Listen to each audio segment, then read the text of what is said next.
J'ai produit cette vidéo pour vous aider à comprendre comment insérer vos sources dans votre travail, dans votre devoir sur la collecte d'informations, sur la recherche d'informations.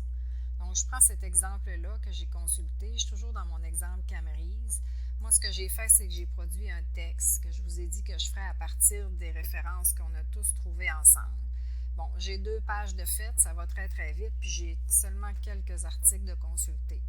Donc, par exemple, le premier paragraphe, je l'ai pris de cette référence-là, Aperçu statistique de l'industrie fruitière du Canada, que j'ai retrouvé ici.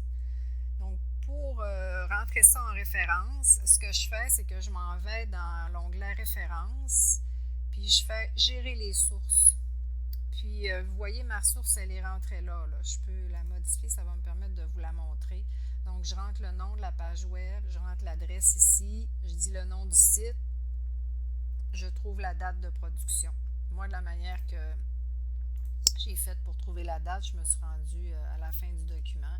C'était écrit, c'était écrit 17 août 2020. Donc, vous faites ça pour l'ensemble de vos sources. Quand vous arrivez pour la citer dans le texte, bien là, vous avez juste, à ce moment-là, vous avez juste à aller insérer une citation, puis là, on vous présente la liste des sources que vous avez rentrées. Je peux vous en montrer une autre. Bon, il y avait la présentation de... c'est pas ça que je voulais faire, là. Il y avait la présentation d'André Gagnon, par exemple, qui était sur la commercialisation ou le bilan de l'année 2019. Fait que quand je vais dans mes sources, André Gagnon, donc l'auteur c'était André Gagnon, le nom de la page web c'était la Camrys bilan de saison 2019 au Saguenay-Lac-Saint-Jean.